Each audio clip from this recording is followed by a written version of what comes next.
ఈ రోజున రాష్ట్రంలో ఉన్నటువంటి పరిస్థితుల దృష్ట్యా గతంలో అధికారంలో ఉన్నటువంటి రాజకీయ పార్టీ ఈ రాష్ట్రంలో చేసినటువంటి అకృత్యాలన్నీ కూడా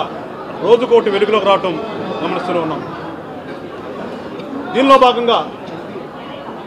యావత్ ప్రపంచం ఎంతో పవిత్రంగా భావించేటటువంటి పూజించేటటువంటి కలియుగ దైవం వెంకటేశ్వర స్వామి సన్నిధి తిరుమలలో గతంలో అపచారం జరిగిందనేది బయటికి రావటం, ఒక్కసారిగా రాష్ట్ర ప్రజలందరూ కూడా దిగ్భ్రాంతికి గురయ్యి చాలా దుఃఖసాగరంలో ఉన్నట్టుగా ప్రజలందరూ ఉంటే దానికి మళ్ళా దేవుడే సరిచేయాలనే ఒక ఆలోచనతో దైవాన్ని నమ్మినటువంటి జనసేన పార్టీ అధ్యక్షుడు పవన్ కళ్యాణ్ గారు ఒక 11 రోజులు దీక్ష తీసుకుని స్వామివారిని క్షమించమని కోరుకుంటూ పశ్చాత్తాప దీక్షని చేపట్టడం ప్రపంచవ్యాప్తంగా అందరికీ తెలిసిందే. దానిలో భాగంగా గుంటూరు జిల్లాలో జిల్లా వ్యాప్తంగా కూడా మేము కూడా ఆ దేవదేవుణ్ణి ప్రార్థిస్తూ జరిగినటువంటి అపచారాన్ని క్షమించమని చెప్పేసేసి చేస్తున్నటువంటి మా నాయకుడికి సంఘీభావంగా, అలానే ప్రజల తరపున దేవుణ్ణి కోరుకుంటూ గతంలో చేసినటువంటి తప్పులన్నింటినీ కూడా క్షమించు స్వామి అని ఒక మంచి ఆలోచనతో ఈ రోజున అన్ని దేవాలయాల్లో పూజా కార్యక్రమాలు చేస్తూ ఇక్కడ నుంచి మేము కూడా 9 రోజులు దీక్షలో ఉండి ఆ 9వ రోజున వేరే గుడికి వెళ్ళి అక్కడ ఈ యొక్క కంకణాలని తీసి ఆ స్వామి సన్నిధిలో ప్రజలందరూ కూడా సుఖశాంతంతో ఉండాలని చెప్పేసి కోరుకుంటూ ఒక చేద్దామనే ఒక ఆలోచనతో ఇవాళ ఈ కోరంట్ల నుంచి ప్రారంభించడం మొదలుపెట్టాం. కనుక రాష్ట్ర ప్రజలందరూ కూడా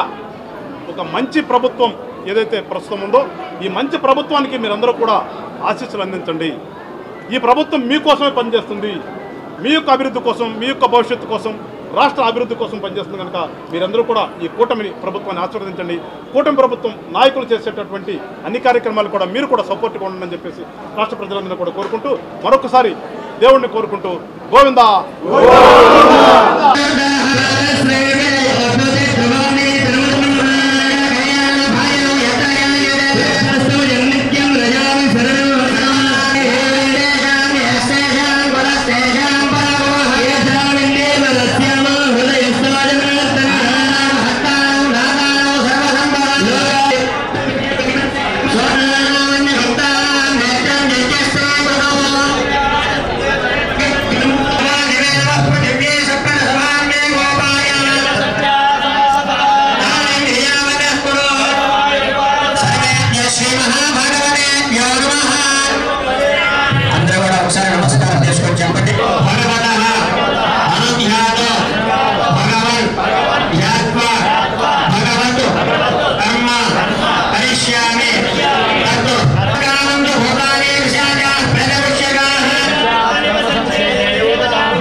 విష్ణు